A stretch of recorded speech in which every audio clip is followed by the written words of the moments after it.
and welcome to the Reasons I'm Broke podcast, bringing you the reasons we're broke every single week, ranging from comics, movies, TV, video games, and more. I'm Daniel, and with me on episode number 226, I've got two all-new, brand-new guests on the podcast, but they are familiar names. You may have heard us mention them. Very quickly, though, Kelli won't be on this week's episode because she just ran her crazy marathon, millions of miles in my mind. It's really only, I say only, but it's still 30-something miles, a half marathon and then a full marathon.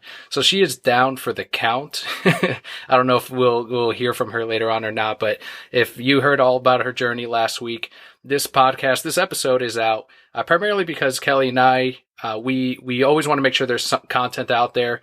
And during this particular week with these special guests, we unfortunately didn't have the time to record, and I know all of you do like to hear different voices, different opinions, and definitely something I like to include along with Kelli. So today, without further ado, I do have the LazyGamingGuys, who we previously worked with, nerdupmedia.com. You can head over to nerdupmedia.com for a link. Just click on the LGG logo. You'll see it right there on the front page. And today with me, I've got Julian and Scott. Hey. Hello. Yes, we are the Lazy Gaming Guys. I am Julian, the self-proclaimed Shadow King, because I am narcissistic like that. And how about you, Scott? What is your official name on LGG? Just Scott or Panda Anime?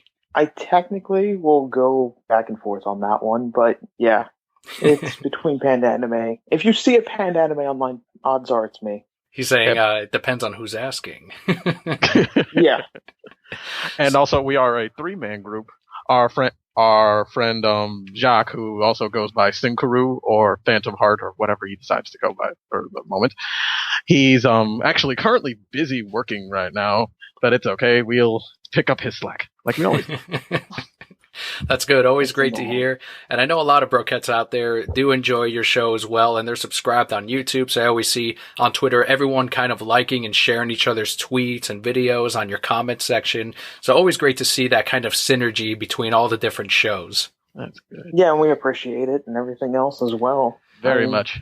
Yeah, and a huge thanks to both of you for joining us today, as we're primarily going to do like major video game talk, since we touch on it every week a little bit, mainly on Pokemon and Nintendo. But you guys, ever since I stopped working at GameStop, I would consider you guys like the ultimate gaming experts in my life at this point, because I'm so out of touch with it. I haven't bought a game since the Batman, what was the Choose Your Own Adventure Batman game that recently came out? The Telltale game? Yes. Yeah. It is excellent. That was the last one. And I wouldn't be surprised if one of you two have purchased a game this very week. Yeah. That's the reason I'm broke today.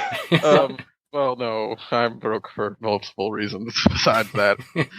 So give Brokettes a quick breakdown of your channel, where you can find it, and what kind of projects you have coming up, and what you primarily do on YouTube. I guess I'll start it. Since we have Lazy Gaming Guys, we started back in 2012, I think, 11, 12. It's been a while. It's been a while. It's been at least 2 or 3 years. Yeah, 2 or 3 years since we started. We mostly just, at first we decided, hey, we're just going to do Let's Plays and screw around and randomly talk about watching and playing video games. No different from what we usually do, since we all live in different states. Well, Scott lives in Florida. Me and Jacques live in Texas, but I live in San Antonio and Jacques lives in Houston. So then one day we all decided, hey, why don't we just go ahead and do a Let's Play? Why not? And then we started with Sonic Adventure. Nice. It was pretty interesting. And then after a couple of other Let's Plays and some silly co-op hijinks in Metal Gear Solid Peace Walker, we decided, hey, why don't we expand a little bit and do our own little podcast-like thing, and we called it Breakfast Lazy Gaming Guys. At first, it started with just videos of us talking about E3 and random other gaming. Yeah, it was random other events Directs that were going on. Yep. And or any other major things we had to talk about. Or when we went to MetroCon, I think 2 years ago. Mm-hmm. Yep. Yeah, we did a MetroCon video. We've also done a few top 10s, stuff like that. Yep, and right now we are currently working on bringing back Breakfast Lazy Gaming Guys, because unfortunately, due to a technological issue and also all of us getting jobs that do not link up our time zones, we have not posted. No, of course not. Why would our they? times are very very messed up between us. Yeah. Yes. As a viewer and also as a fan, I hope you guys do always make a tradition of doing your E3 coverage at the very least, because that back and forth between all three of you was really informative, just from someone who isn't as up to date on E3 and all the gaming stuff. So hopefully you guys do some kind of video collaboration when you can of E3 this year. Oh, we will. We will. Yeah, Actually, we plan to. That's our next in the works for it. Oh, sorry, Scott. So. No, that's fine. Yeah, because we're planning on the Nintendo Direct is on Thursday, right? For the Switch? Yeah, for the Switch. So we're planning on trying to talk. All that fun. We're going to talk about that, and then also we're going to. It's going to be our first Breakfast Lazy Gaming Guys of the year. We're going to talk about what's been going on. Yeah, we can also we'll also be discussing like games from last year that we enjoyed and or hated, things like that. Yeah, there's a few of both. So real quick, so that Brokettes get a sense of what games you both enjoy. We'll start off with you, Scott. What is your favorite game of all time and why? And then your favorite system of all time and why? So the favorite game is actually a twofer because I'm undecided like that. That would be Persona 4 and The World Ends With You. That one I've heard of. For the Vita, and then The World Ends With You. Really? You like The World Ends With You that much? I can't help it. That story. Both games mainly just for the plot. The story was just so deep and involved, and yeah, I can't help it. Because The World Ends With You was really good, and I love that game. Yeah, and at first we couldn't get into it. System? Now was it because you couldn't initially get into it? Same art director, same art director as Kingdom of Hearts, right? And and it plays very differently. What only bothers Julian. Oh my god! Oh, that's fine. I learned to let this go. Oh, even better. So it's almost like a form of acceptance. So I'll just keep it going. All right. So Kingdom of Hearts. So we're talking about The World Ends With You. My brother loves that game. Loves that title. He cosplayed as the main. It's fucking Riku. It's or not Riku. Who's Sora's Heartless? Roxas. Yeah, I'm like, it's fucking Roxas. Like, let's just be honest. It's fucking Roxas. It's Roxas if Roxas was a fan of graffiti and a little bit more emo. Yeah, it's Jet Set Radio Roxas. Yeah, pretty much. Wow, I didn't think about that. So yeah, he loves that game, and every time I saw him play it, it just looked amazing. But you had the dual screen action. It came out on for anyone not familiar, it's on the DS. If you don't like the dual screen action, it is available on iOS and Android as a single screen touchscreen game. Yeah, they just took the bottom screen and used that. It is a little bit easier to play on that mode, and you still get the same exact story. And they actually threw in a few extras. So nice. And favorite console, Scott? That one's a tough one. Should we come back to it? Because Scott's owned a lot more consoles than I have. No, I think in all honesty, the console I come back to the most and end up playing the most is probably my PS Vita, which is kind of a weird system to say. Yeah, that is not a popular opinion. People gave up on that system pretty quick, but faster than the PSP. It had a lot of hidden gems if you actually like RPGs and things of that nature. A lot of Japanimation stuff.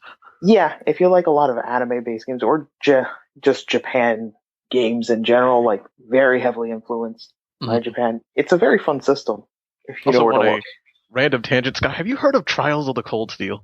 Yes, I thought about buying Volume 1, but it's because I saw it and I'm like, I want to get it for my PlayStation TV because like, the little TV version of the Vita, but I was like, I'm just because I'm having a hard time. From what I hear, it is absolutely fantastic. Because I'm sorry, I'm afraid the way it looks reminds me of Final Fantasy Type 0, and I'm afraid, and I've heard enough about that game to say it's like Type 0 is interesting, but it's not that great, and I'm like, and everybody keeps comparing it to it, and I'm scared. Type 0 was very meh. So Vita, that's definitely, like I said, I don't hear that too often, and usually, mainly people kind of criticize the system, and from what I understand, it did what the Switch promises to do. What 5-6 years earlier than what the Switch is coming out? Yeah, because the Vita, you could transfer your save data if you had the game for the PS3 and the Vita. You could transfer your save data from back and forth. It was a little bit more effort, but at the same time, it wasn't too bad. You just go into a menu, transfer, and then that was it. And that way you could pick up your game on the go. Yeah, at the end of the day, it worked, right? Back on.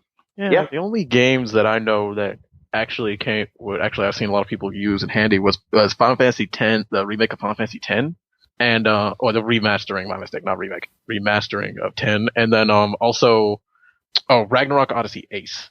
We actually were planning on doing that one, but it was like there were some complications with Scott's because of the Vita and how like transmitting stuff between online and stuff, we couldn't get it to work as well, and then PlayStation 3's internet being just difficult lately for me. Yeah. But because I really did want a portable Vita, but my only issue is like dropping $200 was a bit much. It's cheaper now, and I'm gonna try my best to get a portable one just so I can be able to play some of my games on the go and actually transfer the memory card from my PlayStation TV, because I don't feel like hooking that up every single time I want to play a Vita game. But because Scott's always told me about these great Vita games and all this stuff, and I felt left out. And there were a couple of JRPGs and stuff that I wanted to get, so I finally I'm like, hey, look, a PlayStation TV, it's like a Vita, except you can't use the touchscreen options in any game that requires it. You can't use it, which is very little, thank God.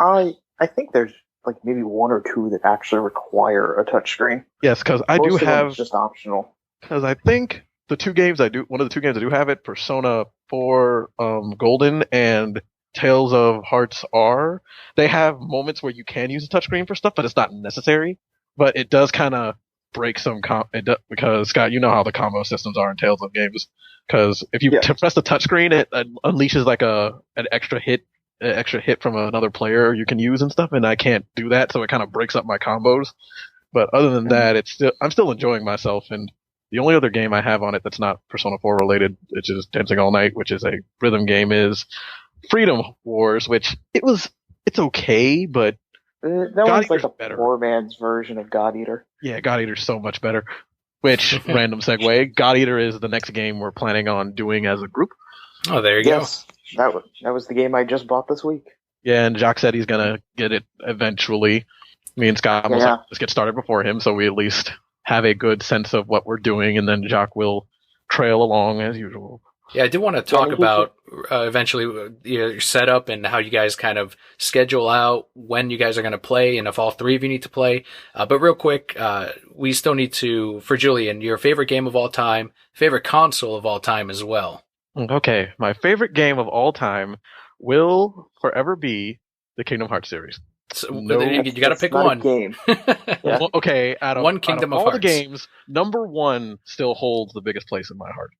Because everybody raves about how great 2 is, and how great 2 is, and 2 is so much better. It's like, no, but number one, it's just everything works, and even as a diehard Kingdom Hearts fan, even I can say that after number one, the plot does kind of pull out the frickin' encyclopedia of Kingdom Hearts to explain everything that happens to somebody, because as a fan, it's like, people ask me, what's the story like? How should I play this? I'm like, what? Or pretty much what happens with my brother. He always asks me, okay, what's going on in Kingdom Hearts? I'm like, okay, what do you remember first? He's like, okay, here we go. This, that, yada, yada, yada, blah, blah, blah. 3 hours later, he's like, oh, okay. And he most likely lost track somewhere. But I loved Kingdom Hearts 1 because Kingdom Hearts 1 was my first PS2 game, technically, besides, Dragon Ball Z, because nerd, anime, blah, blah. But Kingdom Hearts was my first introduction to it pretty much broadened my horizons outside of Sonic and skateboarding games. And Tony Hawk was huge, yeah. Yeah, Tony Hawk was pretty much the PS1. Yeah, and other small, like Spyro, Crash Bandicoot, all that stuff, just basic platformer characters. I find it made me into the JRPG fan that I am now. It's pretty basic, random anime character guy goes out and fights evil, except, there's Disney involved, and heart and friendship and light's better than darkness. Yeah, the first game was a lot giant more pierced the heavens and yada simple. yada. Yeah, the first game was a lot more simple plot-wise. I mean, it was a pretty basic story. But not bad, but basic. Yeah, but as me and Scott have realized, Tetsuya Nomura is a crazy person, and he cannot he is the same person who not only writes Kingdom Hearts, but made the character designs for not only Kingdom Hearts, but Final Fantasy X and 12 and 13. So with all those crazy, wacky character designs, of course, a story he makes would fit that perfectly, which would be over the top and slightly convoluted. Does no one edit his stories? Because it seems like even people that are really into Kingdom of Hearts can't really explain to me half the time. Like they're as contradictory as Star Wars fans are with midichlorians. Like it's one person tells me this thing, another person tells me this other thing, and I don't think anyone really knows what the story behind Kingdom of Hearts is. It's a lot like Metal Gear Solid. There's so many retcons and edits as they go along to try and fill in gaps that they made or mistakes that they made. That like in really, you just kind of have to accept it for what it is or refuse it for what it is. I mean, because we're about to get a game that comes out like in what 2 or 3 weeks. That's more in between stuff. It's Kingdom Hearts 2.8, where it's like it talks about some more prequel stuff before like the Birth by Sleep games, and then keep in mind, people, Kingdom Hearts 2 came out on the PS2. And we're still waiting for Kingdom Hearts 3. Has it been a decade yet?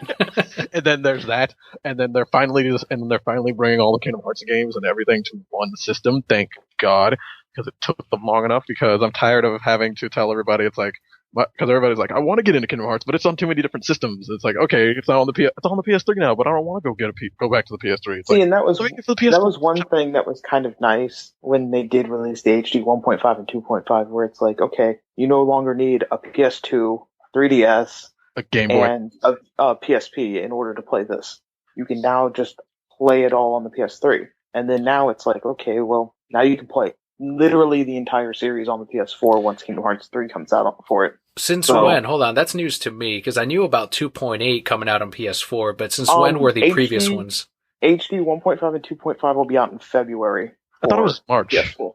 It's somewhere around February, March. They said it's coming out soon this year. They have announced that, all the games will be available on the PS4. That is incredible. Those brilliant bastards, they've found a way to re-release Kingdom of Hearts 7 different ways, 7 different times, to resell it to the same exact fans multiple times. That is genius, and I hope and Scott bought every single one of them. I hope they delay Kingdom of Hearts 3 until the PS5 comes out, and then do all of this all over again, except with Kingdom of Hearts 2.9. Well, don't worry. Well, they have. I still don't understand it, but they are putting out Kingdom Hearts 3 on the Xbox One as well. Even though you can't play any of the other games on the Xbox One. That's so funny. Well, there's still money to be made. Right, but I'm thinking maybe they're going to swap them over to that, so then people are going to have to make, Kingdom Hearts fans like, all right, now you got to buy the Xbox One versions. Oh my God, oh my God, it's like no. I'm as a diehard fan, even I can say it's like okay, I can't. It's like at least all the other systems that I bought, they had stuff I wanted on them. I wanted the PSP because it had some Final Fantasy games, and also like a remake of Castlevania and all these other decent, awesome games on PSP. Okay, 3DS, understandable. Game Boy Advance, already had one. Yeah. And DS, all the other systems, I already had this stuff, so it's like it's convenient. I didn't buy I bought it for Kingdom Hearts, but at least I can buy these other games now. I bought any Nintendo handheld for Pokemon. Anything else was just a bonus. That's true. but Pokemon was still in like limbo. Pokemon X and Y was still in limbo when the 3DS came out. So it was pretty much that. Yeah, but that's what Pokemon Rumble World or whatever it was for. Oh right, I forgot. You actually play I played the Pokemon Rumble games. You play the other random Pokemon games that I don't care about. So, Julian, I'm guessing that the PlayStation 2 is your favorite console if Kingdom Hearts 1 is your favorite game? PS2 is my favorite console ever. My entire library is mostly PS2 games, because the GameCube, it's like, yeah, it's awesome, but my library on that is a lot smaller than my PS2 library. Like, my PS2 collection is huge. I'm still working on it, because the Dot Hack series is an evil, pricey whore, and it will not give me it will. And unfortunately, unlike some people, I didn't get lucky to be able to buy these games when they came out. I got lucky and found them all at GameStop's used before the price went jack high on them. Because literally I'm missing Quarantine. I will never find Quarantine. I'm going literally unless I stop being stubborn. You can find it. It's just $100. like $90. Yeah. Only up $100. I'm not getting Quarantine, and then don't even get started on the rest of the. Apparently, how I'm missing number 2 of the second GU, or GU, and I saw how much that was, and I wanted to rip But just remember, Julian, if you learn Japanese, they're all way cheaper. Like, I picked up a copy of Quarantine for $2. You learn Japanese. Yeah, Julian, just learn another language. Jeez. You know what, Scott? You're exactly. You learn it makes things cheaper. You know what? No, Scott. You learn another language, and then you can sit there and do the entire series. Or, you know what? Next time you come here, why don't we just sit here and binge the entire series, record it, and play it right then and there?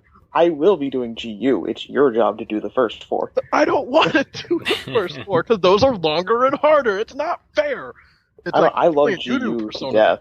Which is longer than Persona 4 and a little bit more difficult if I want to get good footage. And then you do Persona 4, which is easier and has a fast forward button through all the cutscenes and blah blah blah blah blah. Well, we can't fast forward the cutscenes. We're supposed to actually sit through them for the Let's Play.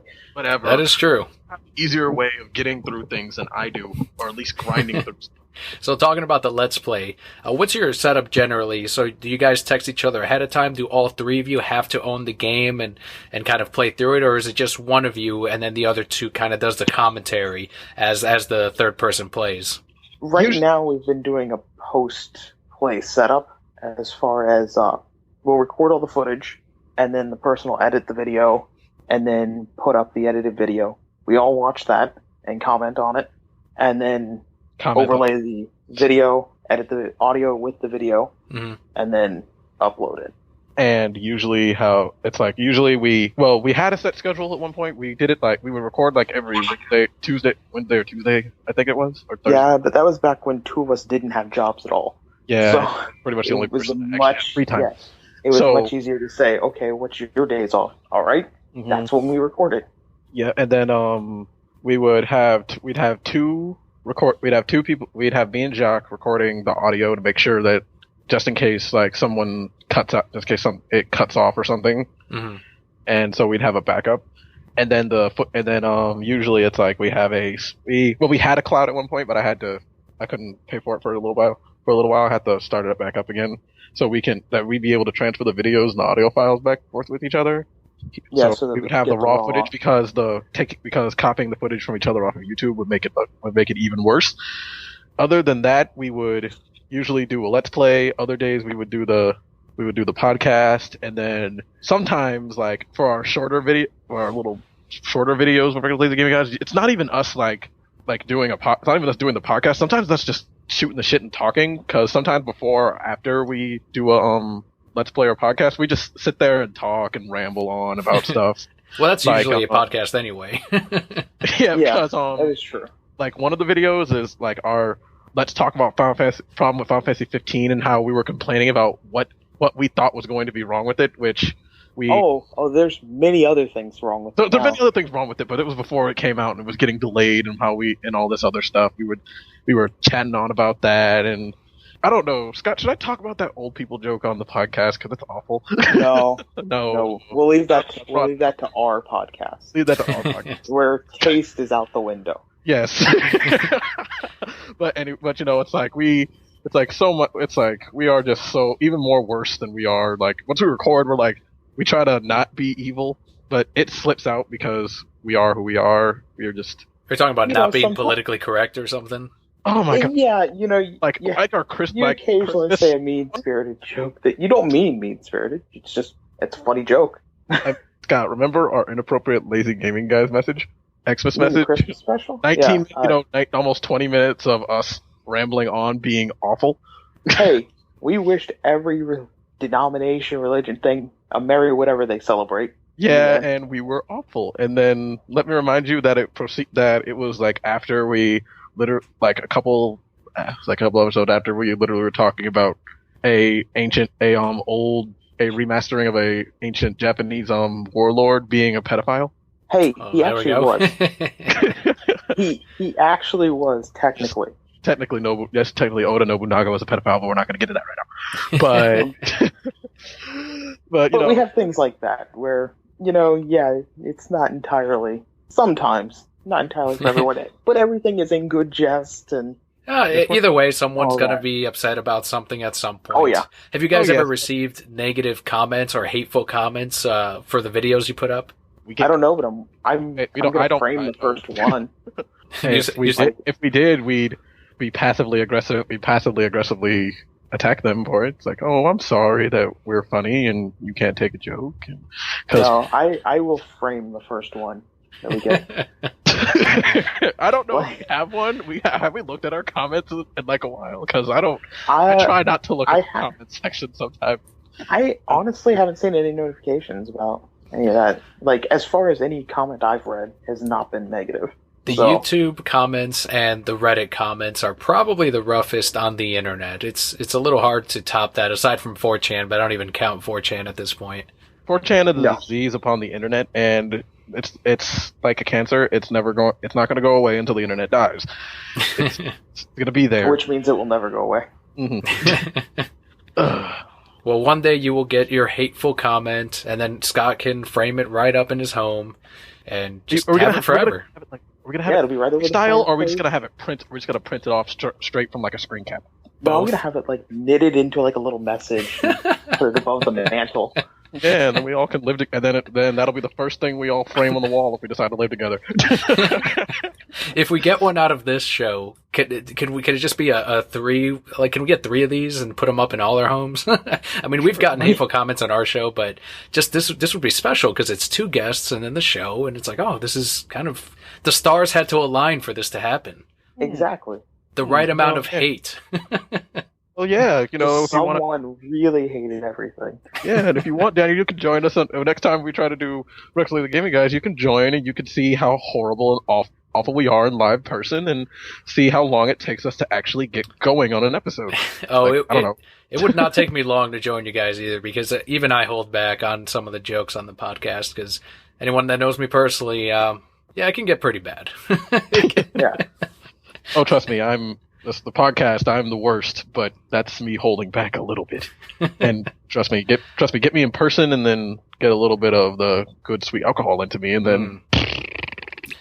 Are you guys familiar with Louis C.K.? Yes. Okay, that's about the level where I'm like, if I find Louis C.K. funny, and that's my kind of humor, so that's about where I hit. That explains a lot. That explains enough for me. What other projects are we working on right now? Oh, right. I am trying to set up a constant live stream. That's a project right there. Yeah, because me and Jock try to constantly stream stuff. We have like Minecraft and Dark Souls and just us. I labeled it LGG nonsense at this point because literally at one point it's not going to make any sense. I'm just going to stream whatever the hell I want because it's my channel and I can do what I want and I don't have to do anything popular. I will stream Transformers Devastation if I want to because I like Transformers and that game is awesome. Is that the one where Ninja Turtles? I don't like the new Ninja Turtles game, Scott. I told you this. Didn't they pull that from the stores? Like it's off the PlayStation. One? It's also. Are you talking about the downloadable one? Yes, it was It was for free like a couple weeks ago, like last month. I was so mad because I actually paid for that, but it's okay. I enjoyed the game anyway. I heard they pulled that from the PlayStation Store and the Xbox Store as well. That makes sense because I haven't seen a copy of Transformers Devastation in a long time. Oh no, it's in the store. Oh no, Transformers Devastation in the store. I'm talking about TMNT. It's still like okay. The TMNT. I don't know. I picked it up on Black Friday. I've seen both still at Walmart's. No. I mean literally like the PlayStation Online Store and the Xbox Live Store. They pulled that in like a Spider-Man game. Huh. They might have because that's not the first time Ninja Turtles would have been pulled because of licensing issues. Yeah, because Scott actually has a copy of Turtles in Time on his PS3, and before I could even like get on to get it, it was gone. Holy shit! Yes. Same with Marvel vs. Capcom 2. Yeah, that fucking evaporated in 2 minutes. Yep, me and Scott still have our copies, and if you bought it, you can still download it. Thank God, but it's just a matter of if you didn't, you're out of luck. You're out of luck. Same thing with this game called Fate Stay Night Unlimited Blade Works. It was on the PSP, and when I finally got one, I was like, oh yes, I can finally download this game because it's all I don't have to sit here and try and get all this stuff in Japanese. No, it's gone. Nope, it's gone. They deleted it because licensing issues and all this other crap, and I was mad. And then also with until they talked about how they re-released Marvel's Capcom 3, I was kind of mad because I didn't get some of the costumes I wanted for it before they deleted it.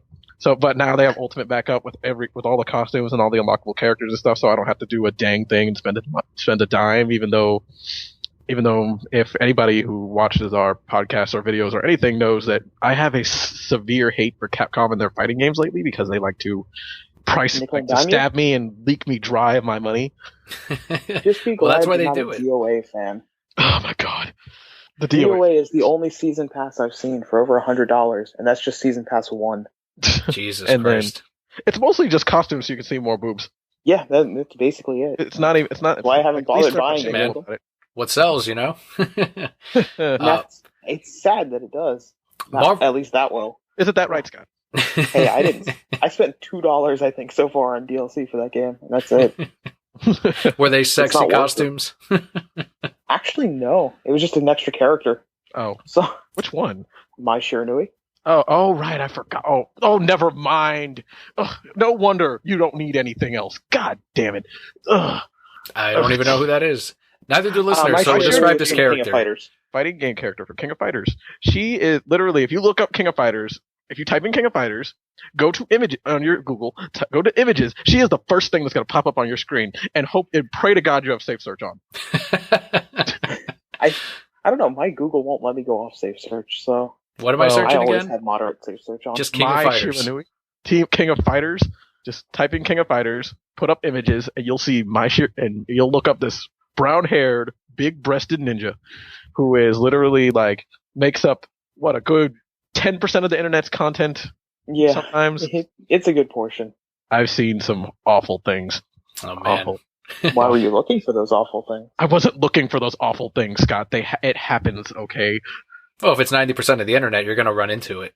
It's 90% of the DOA content, let's be real. No one else. And and then the other 10% is Terry Bogard quotes of him speaking English. Because everyone loves English.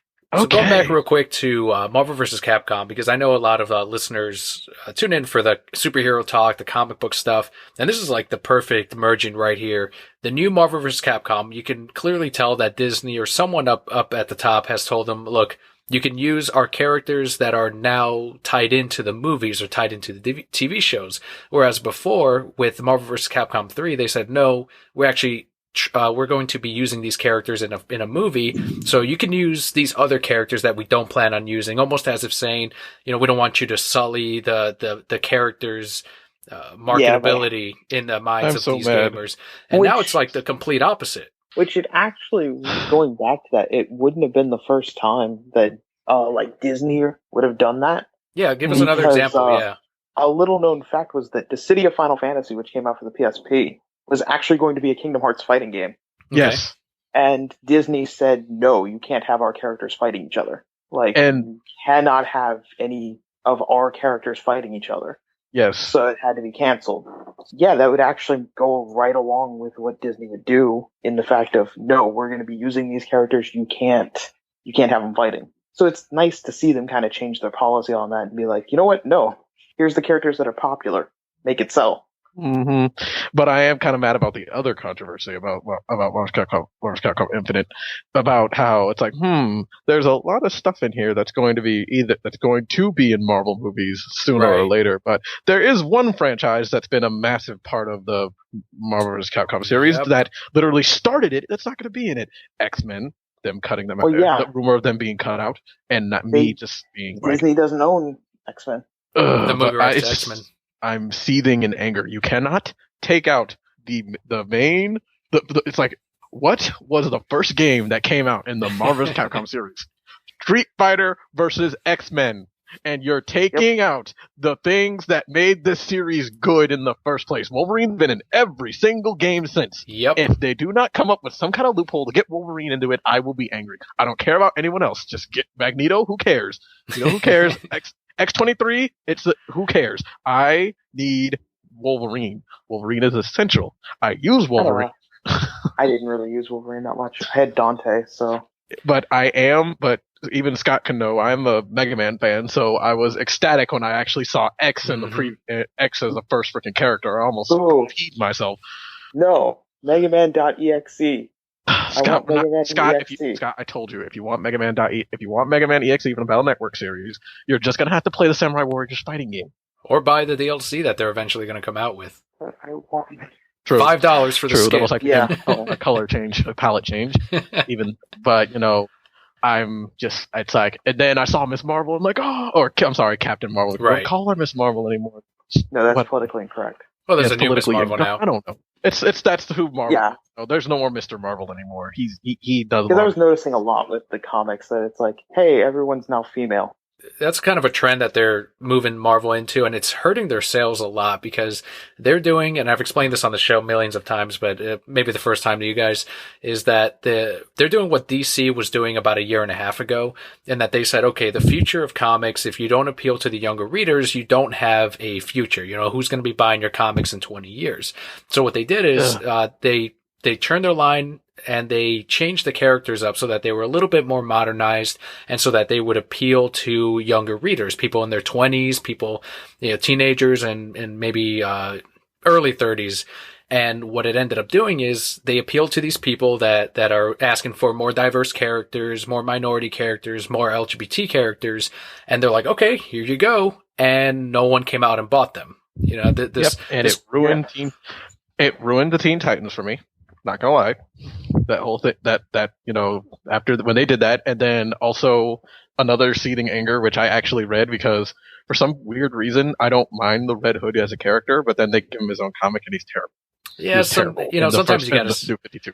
You have to see what fits or what's going to stick. And sometimes these books don't sell and you just got to, shelve it and wait for the next thing or just put them on a team like they did with, And well, going back to it, but that's what Marvel's doing now is they're trying to appeal to the younger readers. And unfortunately, the younger readers don't spend as much money as people in their 40s, late 30s, 50s, 60s, people that have been buying comics for years and supporting your industry. So you kind of have to have a balance of both.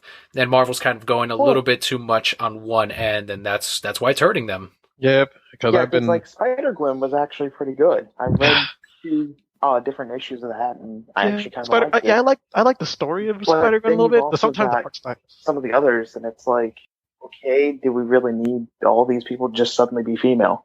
I see this more pandering than actual good reason for it. Because when the new Captain America is the Hawk, right? If I'm not mistaken. Falcon. The Falcon. My bad. The Falcon. That actually made sense. Yes, it does make sense. It does make sense. Steve Rogers were actually good friends and everything else. Let that one go, everybody. Makes sense.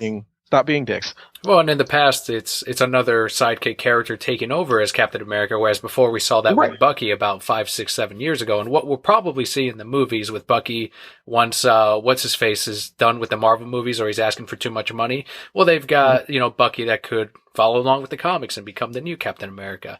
So, yeah, you're right. Yeah. But more importantly, they still have Steve Rogers as Captain America in a separate book. So in that case, it kind of works out. Same with Spider-Man, because Peter Parker's still Spidey, and then you also have Miles Morales. You also have Steve Rogers over here as Cap, and then the Falcon is Captain America. But some of these other characters, you don't have Bruce Banner as the Hulk. Although Kelly and I love the new Hulk book, it's not as sellable as, although I don't really know how sellable Bruce Banner is anyway, but it's just one of those examples where I don't know if it's really going to carry on for, a year or two. You don't know how long it's going to last. At my local comic book shop, me and the guy who works there, we kind of, every time I see this issue of this comic book, I kind of see, then he's like, I ask him, does anybody really buy this? He says, no, I haven't had anybody buy this yet. No one, I have not seen a single, I want to know who out there likes Gwenpool. Who? Who? I don't know. I'm a Deadpool fan, and I haven't bothered picking up Gwenpool. I read the first I read the first issue of it, and I'm like, what is this nonsense? I was kind of tired of the point that Gwen Stacy was suddenly in everything. Well, you both know how Gwenpool. Live, let her live, but just don't stop this. And then I also read this other, I don't know what issue it was, but it was this one where apparently Spider-Man gave up the black suit again and some random thing, and then suddenly Deadpool gets it. Now he's running around with spider power, running around with slightly venom powers. Well, that sells, sir. That sells. It sells. That's Deadpool. I'm like, where did this come from? It doesn't matter. Put venom it comes in anything. From Deadpool.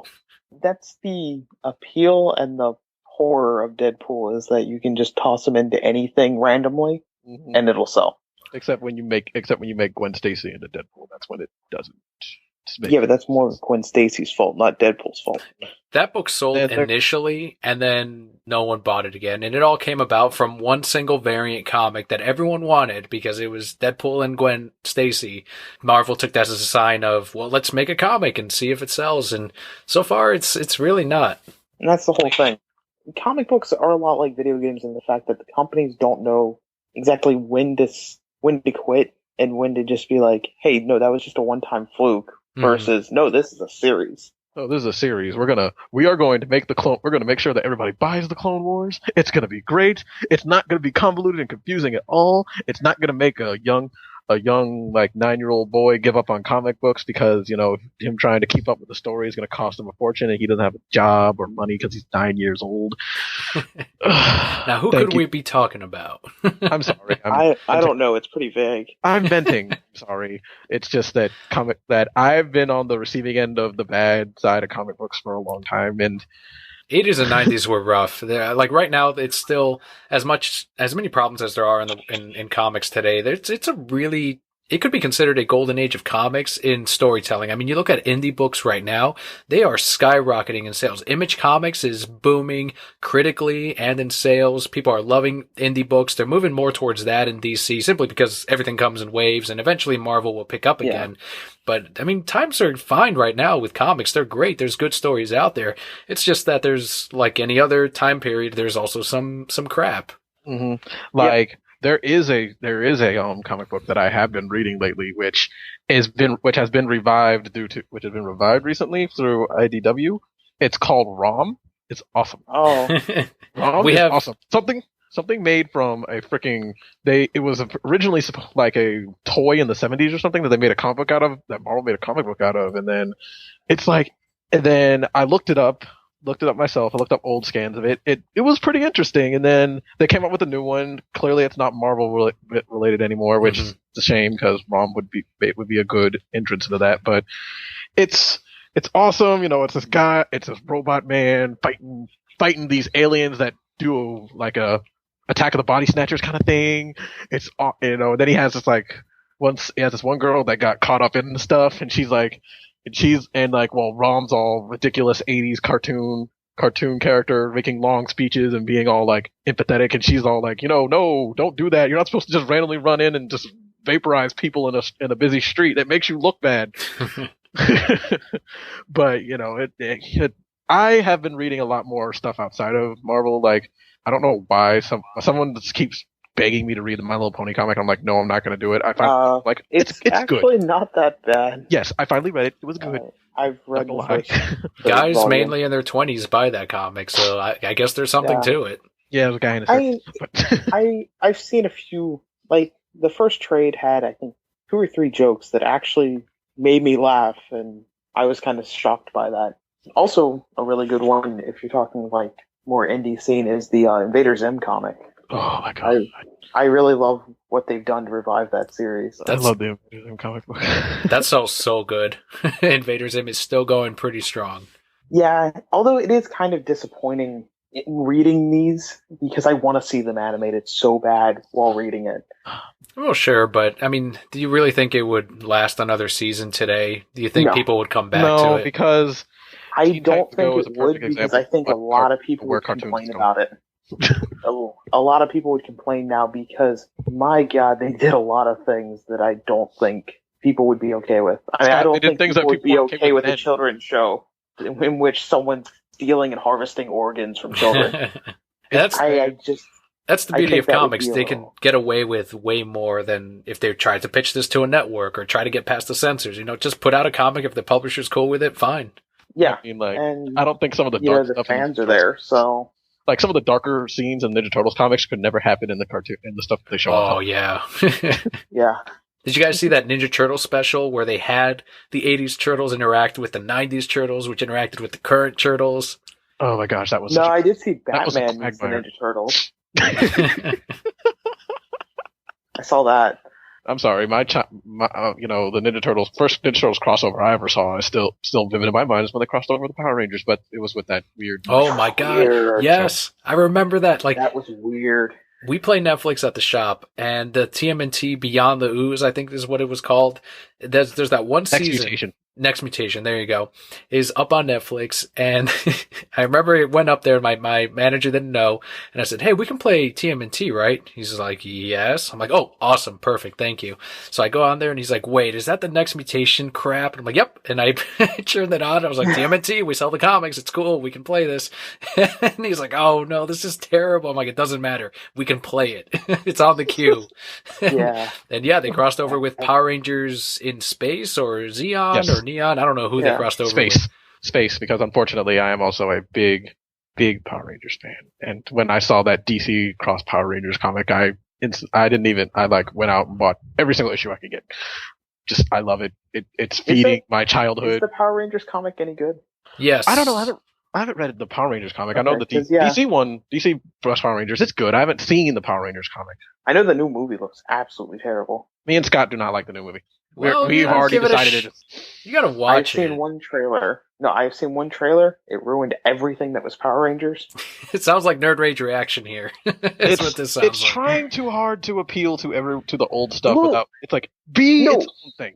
What reminds me of is what was that one superhero movie that was shot like a found footage and about like these 3 kids or whatever that gained superpowers? Wait, no, not Super. Was it? No, not Super 8. I'm thinking. Oh, that one where like where one of them goes like freaking crazy. Yeah, one of them goes like evil. And, yeah, that one. I can't remember the name of the movie myself. It feels exactly like that. Really? They find an alien artifact, and then oh wow, we suddenly have super strength, and I suddenly don't need my glasses anymore. And feels like the opening scene to Animorphs, except it's not as interesting. Man, I used to love Animorphs. That was a fun series. Yeah, but it just suddenly died. Gosh, that show was bad though. have you actually like it was on Netflix a while back? I don't know if it's still on Netflix though, but I watched it again. I'm like, oh my god, this show is terrible.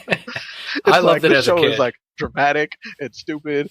How old was I when it came? I looked up all the stuff. Like, oh, I was 8, 9 years old. This explains so much now. Yep.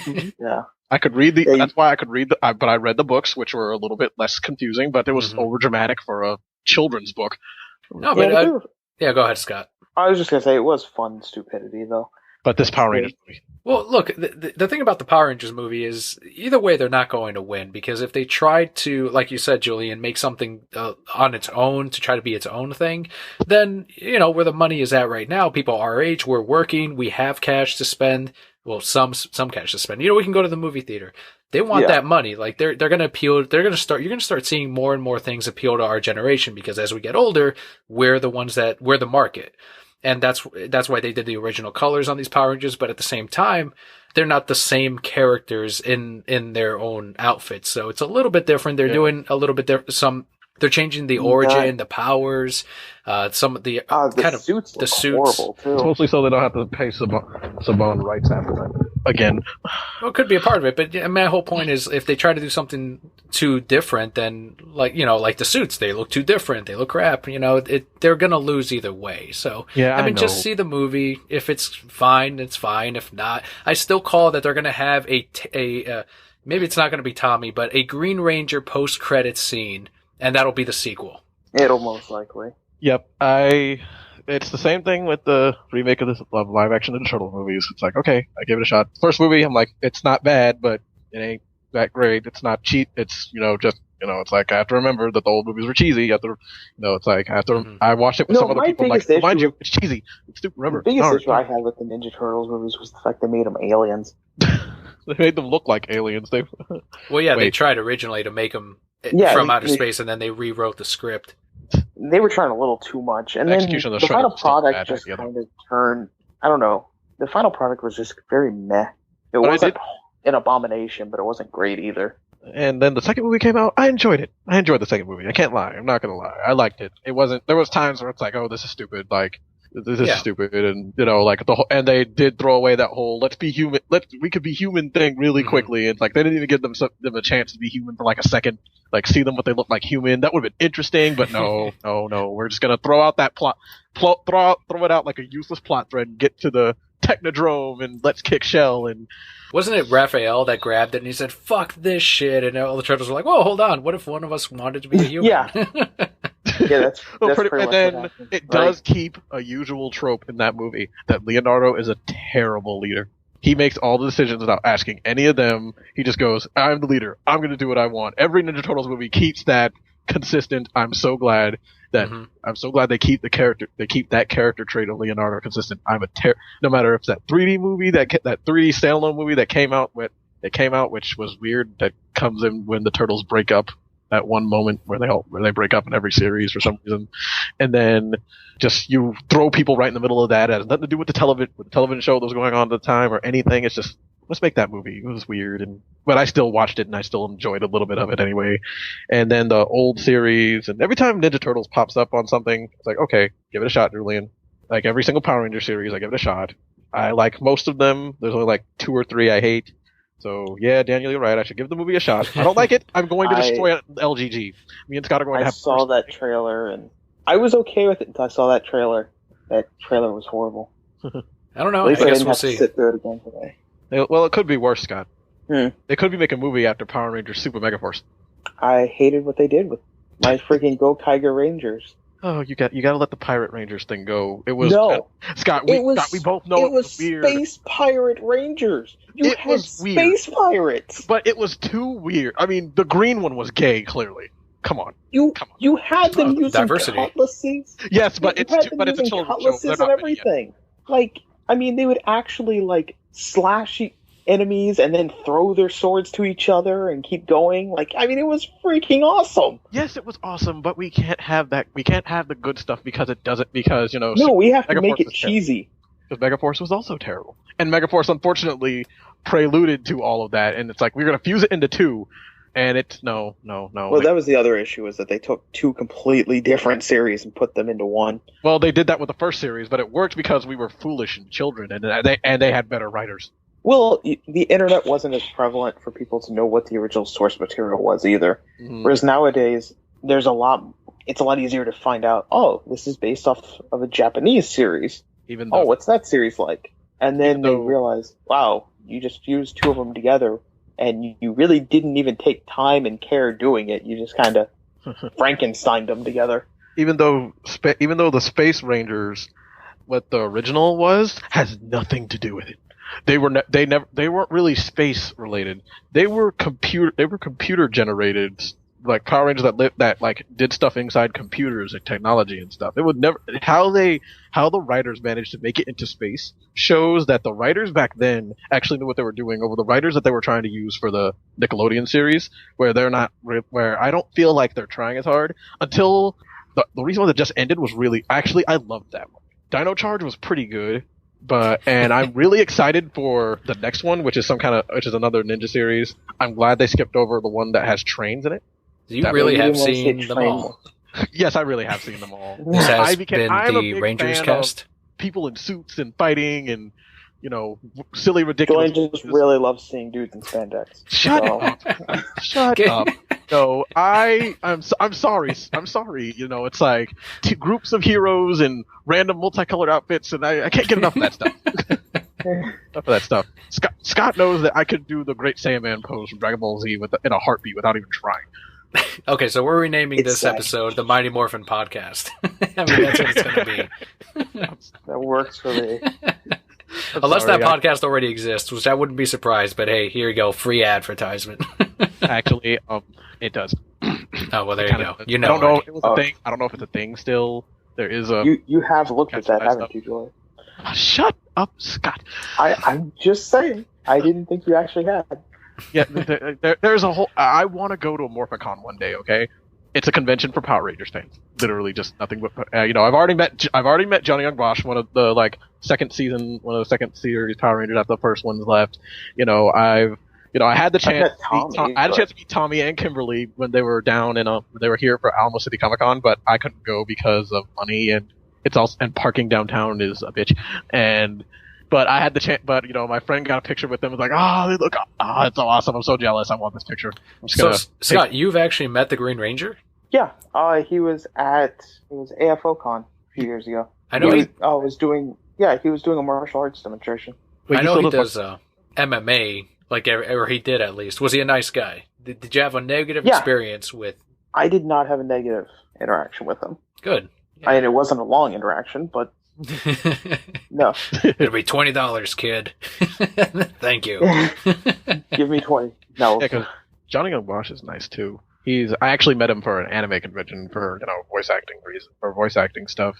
Because a lot of them did move on to do like some decent things. And have you guys ever had a negative experience with like a celebrity or voice actor that you've met?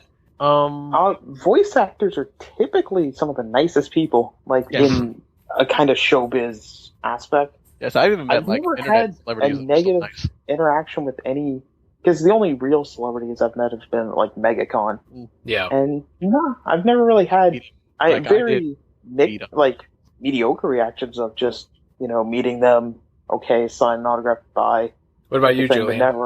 No, I never had a negative thing. I've even met like internet celebrities like the Abridged series creators, and their people are really nice. No one's like, I've never had like one of those negative experiences that people like somebody told me they had a negative experience with Tommy Oliver. I'm like, oh really? Well, I've never heard anything. I've heard he was a nice guy. And then somebody else told me that they met somebody from The Walking Dead they had a bad experience with. But the only bad experience I think someone I've heard of before in my entire life, but I say you kind of deserve that, was bugging someone on the way to the bathroom. It's like, he's on his way to the bathroom. Yeah. Let him go to the bathroom first, and then just wait outside. Let him go do his business, wash his hands, and then come back. Let him come back out and do it. Not when he's like about to sit there pee his pants. Well, some would even argue. Yeah, some would even argue like wait till they're at their table. If they're outside of their table, they're on their way somewhere. It's kind of like their personal. Yeah, you can like wave, say hi or something like that, and keep going. If they're willing to if they want to take a picture with you, it's like but then usually the people who work at the cons are like, come on, you gotta go to this thing. We're gonna be late. People are waiting. Come on. It's like no, and that they can't really rush them. It's like no, I want to do this. I'm going to take a picture with this person, that person, that person, that person. It's because I literally saw that happen with Team 4-Star actually, Scott, when they went to it's like they had the longest line. We're like, is there anybody? It's like, is there anybody after us? And they're like, no. Like, okay, we'll just stay for a little bit longer. And everyone's like, yeah. Like, yeah, it was awesome. But I never had anything negative. Yeah, that's good. Negative. Only negative thing. Actually, wait, no. This is funny. It's not me I had a negative experience with, but it was one of my friends. They went to Disney World, and their little brother got scared of Mickey Mouse and kicked him out of fear and ran off. Oh Jesus! And I laughed, and he swears that he heard the person in the Mickey suit actually talk through it for a second. Like, he had to stop himself from actually cursing for a second. Oh my God, that's funny. Like, the little brat just came up and kicked me. Me and Scott did say if we ever worked at Disney and that would happen, we would we just take the head off, and it's like, okay, time for reality, children. Oh my God! Someone. We say a lot of horrible things. Just ruin the illusion. Especially if you duck your. The fun would be ducking your head down so they can't see the head at all, and you just remove the head. That's right, kids. Fall onto the ground. You killed Mickey. How do you feel? There's no Mickey. It's just me.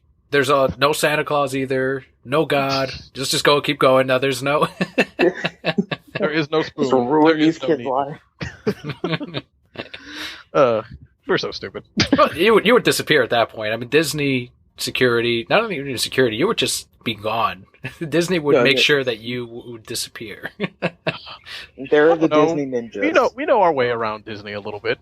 We haven't thought of taking people on a Segway slash golf cart chase throughout most of World Showcase or anything. Do you guys have Disney passes? Well, kind of. I have my own ways in. Yes. Oh, okay. Scott has his own ways in. Let's just say that we would go in a whole lot. Like most of our summers back in high school were spent at Disney, not appreciating what we enjoyed until we became adults. But we had a lot of free time, so we would just do that, and literally we would engorge ourselves on World Showcase food and yes. Yeah, I've grown up Disney, so it's been fun. Yeah, and I love Disney. Well, it's hard not to when you grow up in Orlando. You're surrounded by it.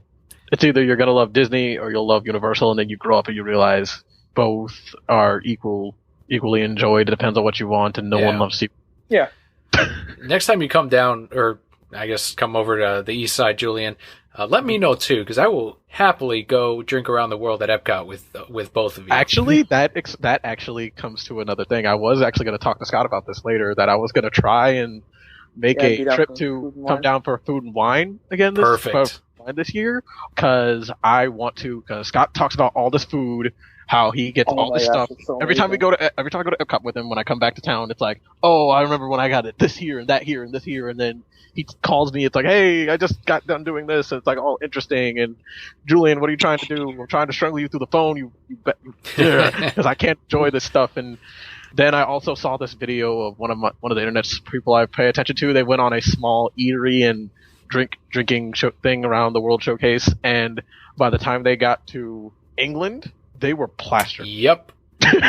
And that's on that was without the Food and Wine Festival. That was on a normal time go. Well, you can spend like a good hour inside England's pub and just get a bunch of their beer. I think it's like $9. You get a giant, I mean, it's a pint, but it's for Disney alcohol. It's not bad. Yes, they used to sell yards. Well, what is that? What do you mean?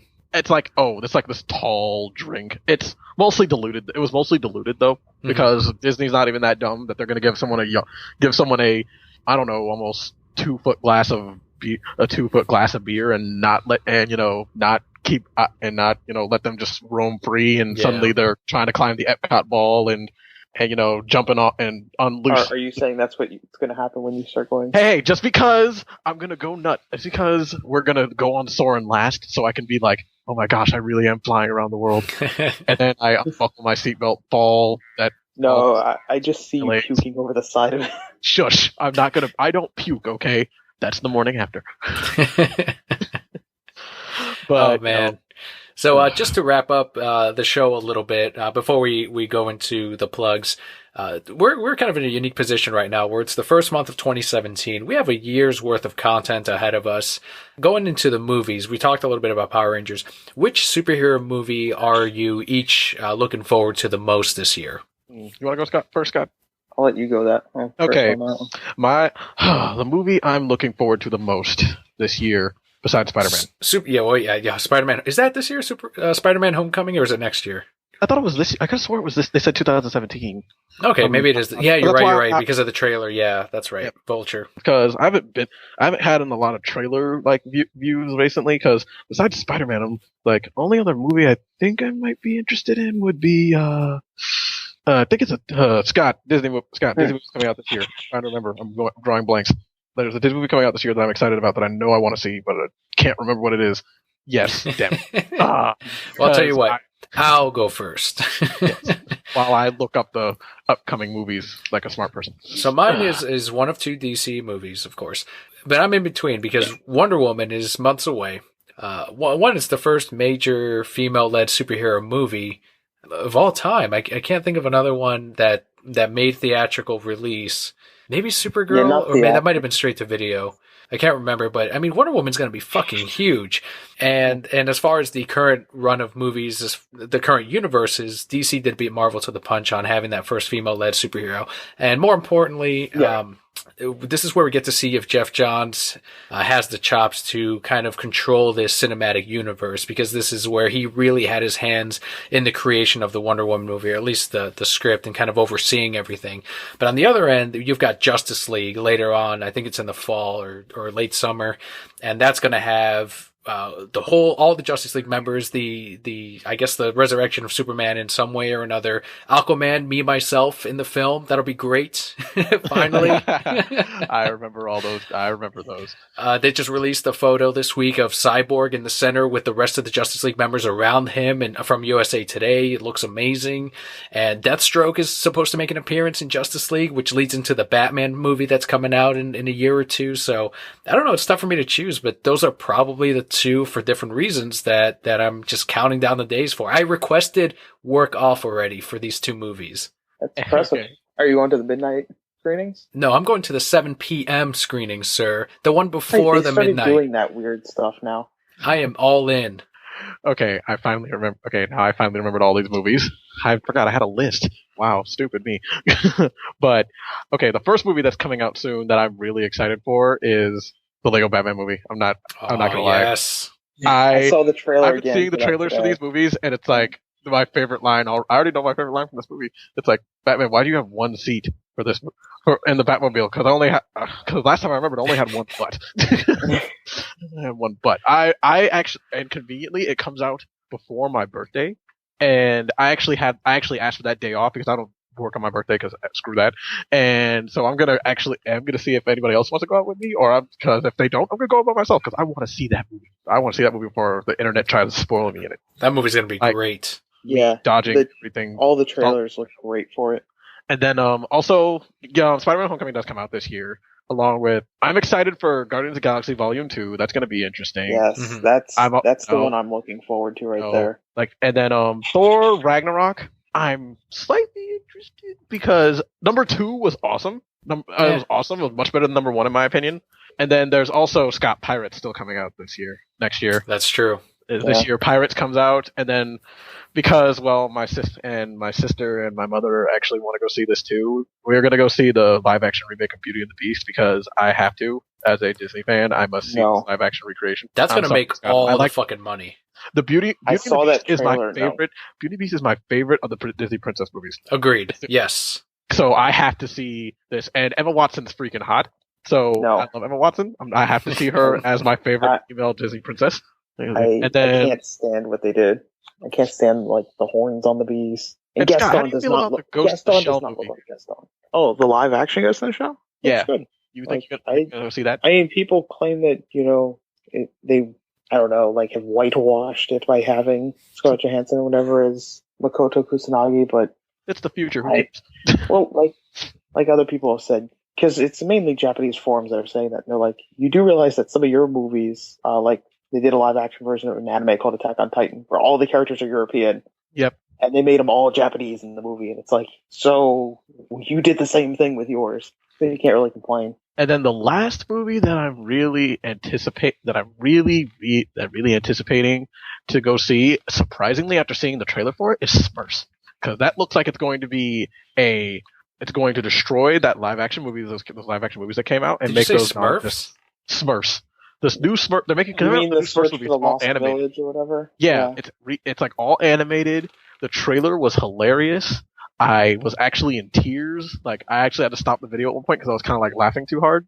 But that movie looks funny. I hope that all the funny bits weren't in the thing. That is the first I've heard of this. Is this hand drawn animation? Oh no, it's 3D. No, it's slightly 3D-ish animation. It's not going to be hand drawn. Unfortunately, you're not going to get hand drawn is pretty much dead at this point.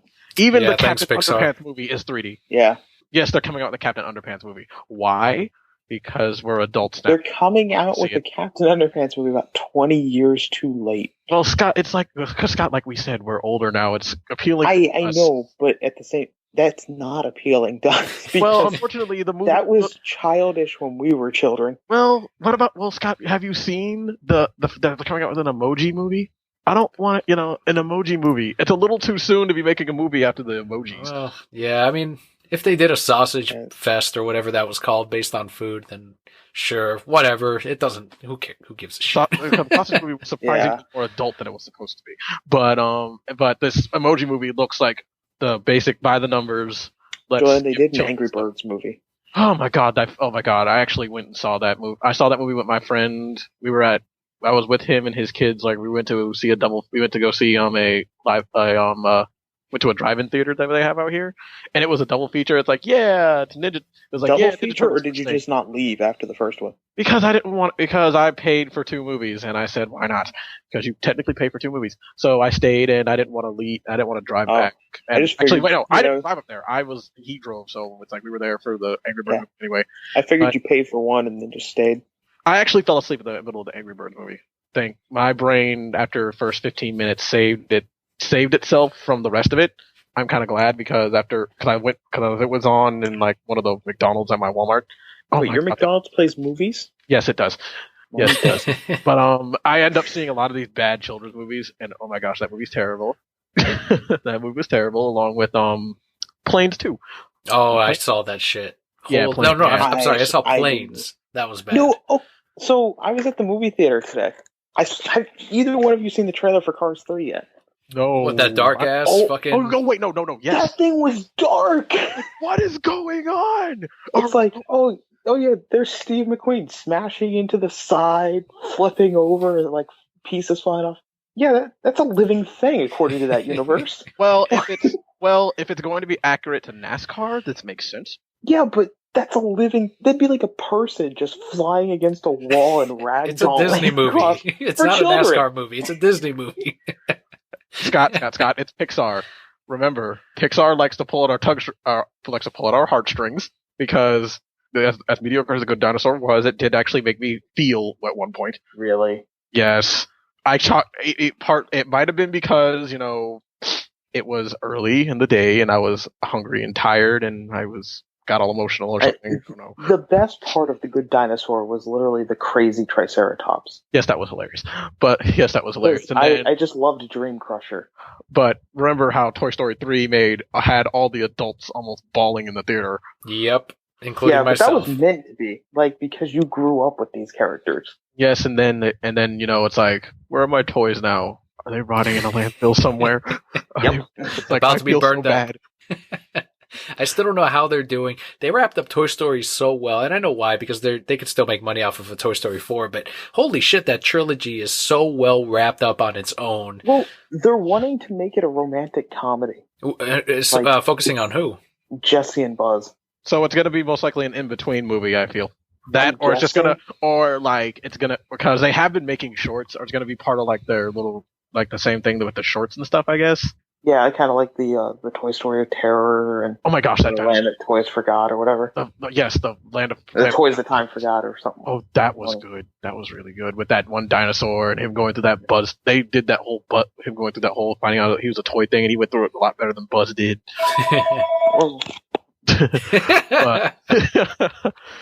But when Scott gets back, we'll find out what's the other movies he's in. Okay. I loved his reaction to that. Oh. But Scott, how did you feel about the Land of Forgotten Toys or whatever the heck it was called? I liked the trailer that the anime company Trigger made.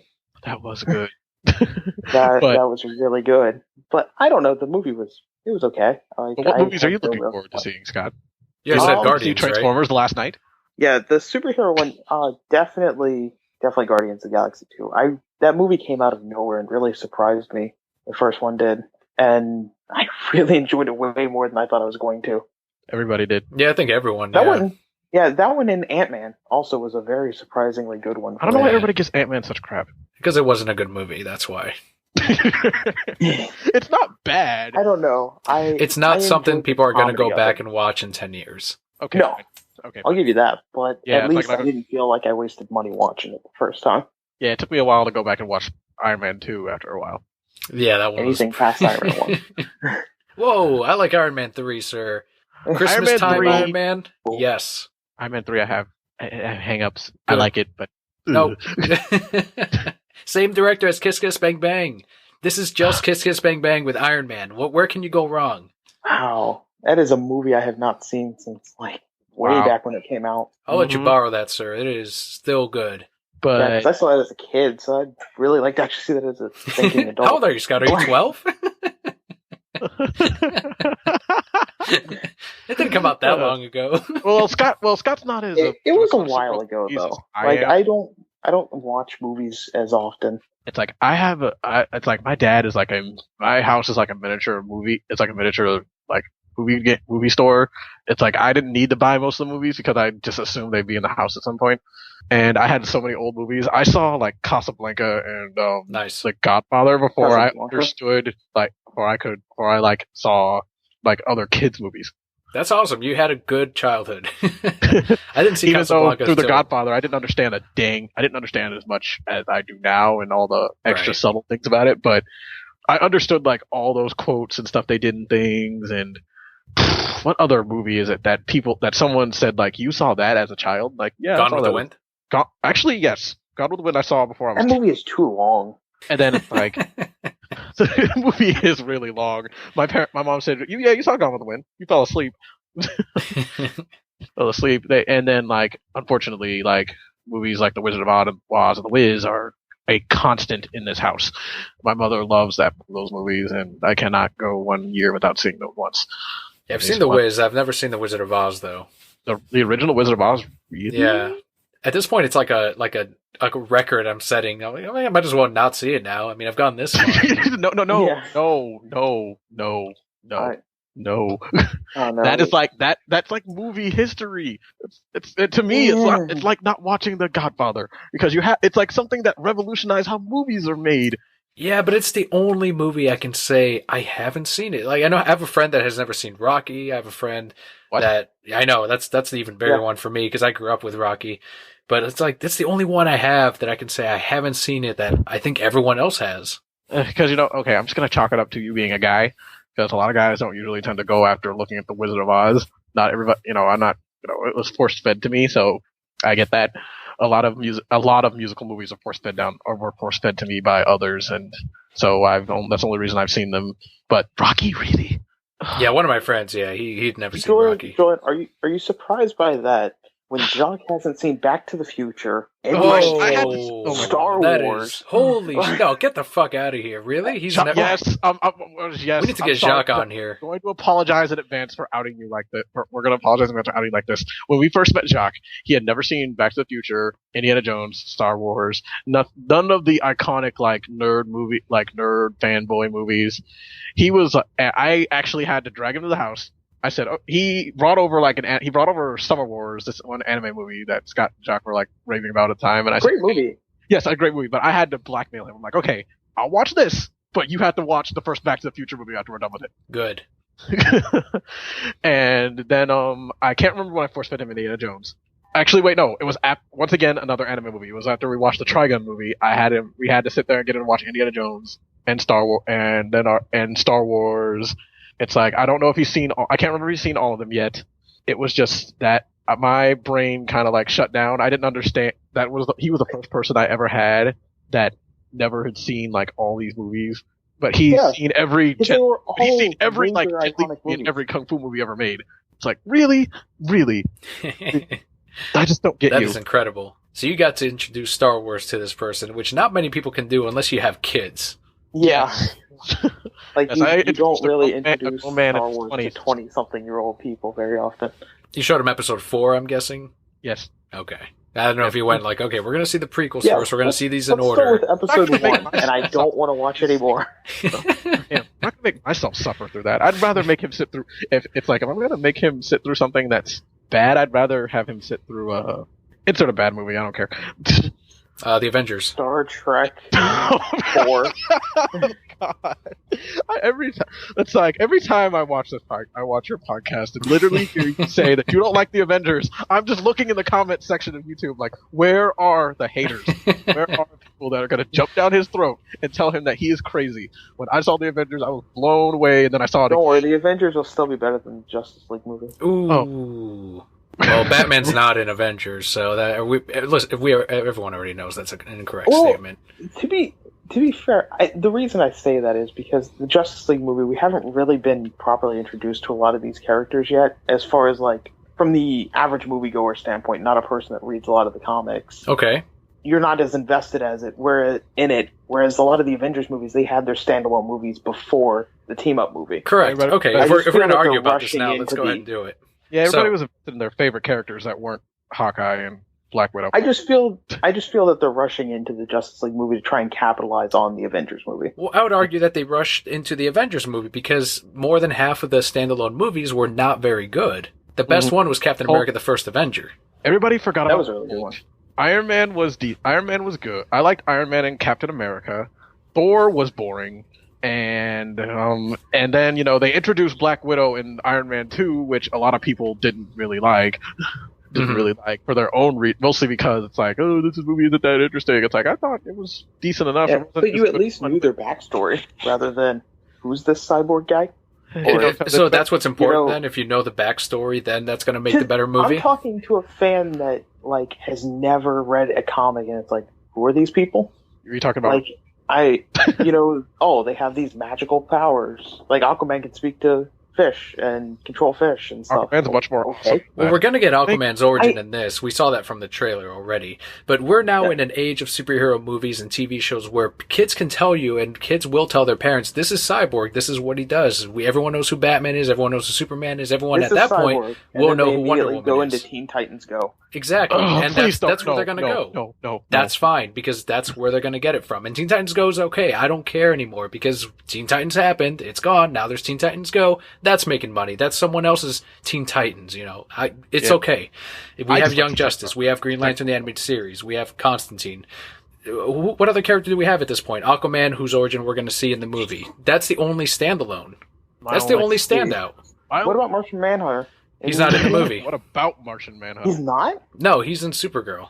Yeah, and even very then, surprising. If you were to put Martian Manhunter, a lot of people have seen the CW shows. They would say, "Oh yeah, Martian Manhunter. I know who that is." Yeah, actually, I didn't realize. It was Scott, let us remember back when they first made the Justice League cartoon. The good one that wasn't the Super Friends. They remember Martian Manhunter. They introduced him in the first episode. They introduced him, and his whole character was the first arc of the entire series. It's true. Yeah. So the entire that series was a generation that watched the cartoon. Yeah, and it's like my whole thing about this is like I don't mind the way they're doing it. My whole thing is as long as you execute it well enough, as long as you execute their origins well enough, I'm good on it. Just give me a good 5-minute scene of them figuring out. It's like, hey, look, it's Aquaman. I was like I don't. It can even be like little weird wall painting vignettes for all I care. But as long as you introduce the character, who he is, and what he does, I'm good.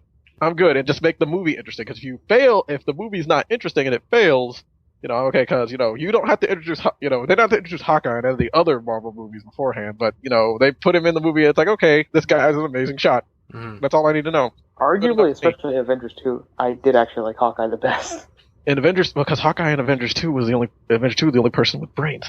And then they take it away from him in Captain America Civil War because just like the comic book, everybody's out of character. Yeah. Yeah, I can agree with that. I mean, except maybe Cap.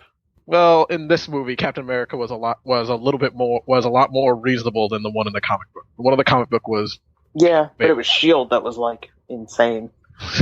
Was being a baby. The Captain America in the original Civil War was a baby, and Iron Man went completely just stupid. And at least in this movie, the reasons they did things at least made a small bit of sense. It was still convoluted to get them to fight, but at least because oh, look at me, I'm random generic guy who's not even it's like, make him Zemo at least. God. Ugh. Put the sock on his fucking head. It's like, no, I'm some random guy who just who lost his family and is really, really, really dedicated to hating the Avengers and making them pay for everything. And then, oh no, at the end of the day, I'm wrong. No. He was I don't have a problem with Zemo. It was a fine origin, and it made sense. He's not wrong, in being upset at the Avengers, but it still comes to the wrong point, or to the overall problem of these movies, is that Marvel doesn't really have that villain that you can kind of always remember and pull forth into the rest of the movies. They all kind of end at each of these movies. Maybe Thanos would be the first one, but they don't really have that strong, powerful villain. Not even the Spider-Man universe movies could do that right. Could keep a consistent villain right. And the Spider-Man movies were a mess. The first one was decent. The second one I loved, and the third one, every time a Spider-Man movie comes out with another, they try to do too much. Yeah, but then Amazing Spider-Man came out and they tried way too much, way too fast. We killed off the. Here's number 2. No, here's just the Sinister Six. It's like, yeah, they didn't kill Gwen Stacy. That means she's gonna be a terrible thing. We're not gonna do the Mary Jane thing at all. No, we killed her anyway. Yeah, I expected that in the first one, to be honest. And no, we killed Papa Stacy. Yeah, it's true. That makes the whole family. Just like in the comics.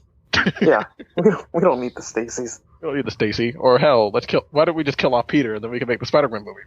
And then give let Disney have the actual Spider-Man. Sony can keep Spider-Gwen.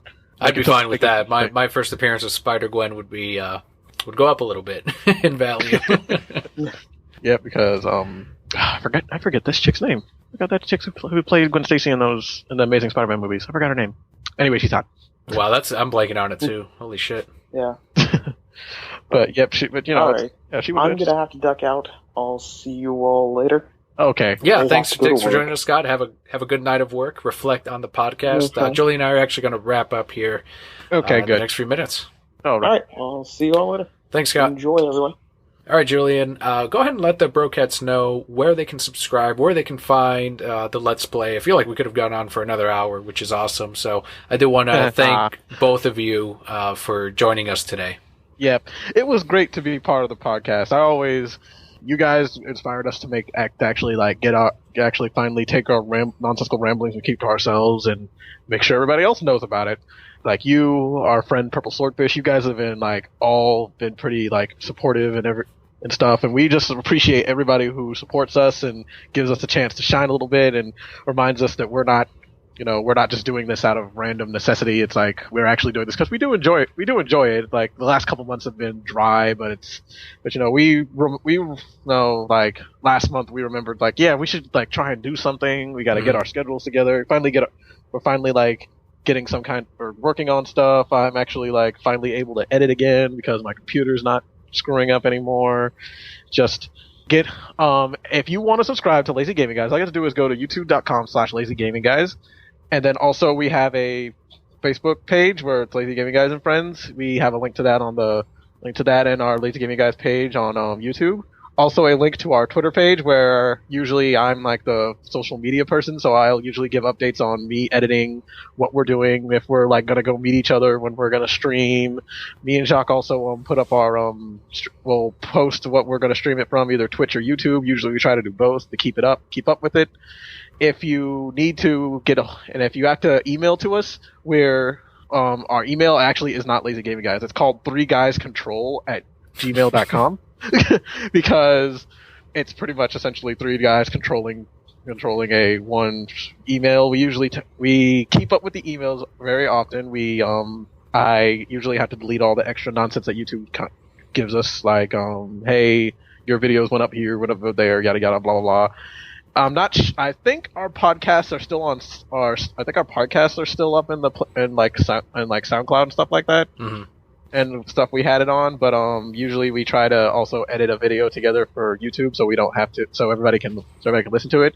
We do have plenty of past podcasts on there, and also if you want to actually see if you want to get a small sneak preview of what we're going to be doing, we also on the YouTube page we also have a link to our channel where we tend to put all of our raw footage onto, and you can see what we're going to be doing, what we're planning on doing.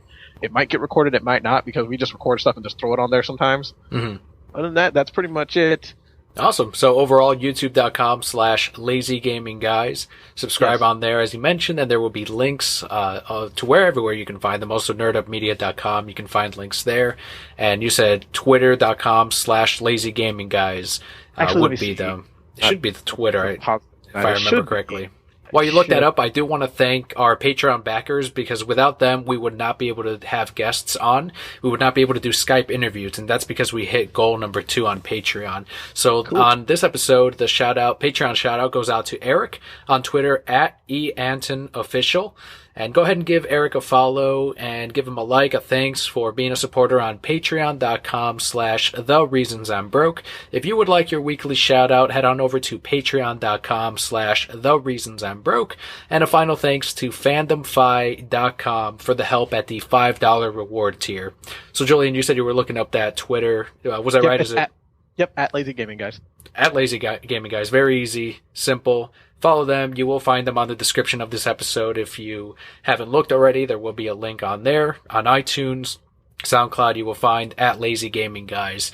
Also on Patreon, I'll make that link so that listeners and Patreon supporters can click on it and follow you guys on there too. We appreciate the subscription reviews and look forward to us posting something within the next couple days. Maybe I'm going to tell you I'm going to do a stream on tomorrow actually, because I have since I actually found a short day from work. I found out, hey, I can actually stream a little bit starting around. I'm going to post the time that I'm going to stream later on tonight, and it's mostly going to be me streaming through the game Destiny on the PS4. I'm going to have an extra character slot, and I'm going to stream most of that and just screw around, maybe see if I can get Jock and Scott to come on and talk with me. If not, it'll just be me rambling and complaining about how I can't get this enemy because me and first-person shooters are still a new thing. I haven't played a first-person shooter I haven't really played first-person shooters that well since GoldenEye and maybe another 007 game on the GameCube. Yeah, it gets tougher as you get older. Believe me, I'm not as good as I was in Black Ops 1, and I dare not get back into it. Yeah, I haven't really. Yeah, last Modern Warfare game I played Modern Warfare 2, and that's the only good one. So, opinion again. There goes my opinion again, just flying out there. That's what you're going to get from Lazy Gaming Guys, people. Our opinions and how we feel. We have a avid hatred of about anything after Final Fantasy 13 that's not 14. Just understand that. But unless you have anything else to talk about, I think we're done. Yep, I think we'll go ahead and wrap it up. Thanks to Scott, who is getting ready for work now, and to you, Julian. I appreciate it. I can't wait to come to Florida and get hammered. Finally have someone someone else will actually do it with me, because everybody wants to be responsible while I work. Awesome. Looking forward to it, and looking forward to give us some feedback, listeners, on our guests, and maybe we'll do it again soon. All right. All right. Thank you so much for listening, for tuning in today to the Reasons I'm Broke podcast. I'm Daniel. And I'm Julian. Thank you so much for tuning in, and we'll see you next week. Bye-bye.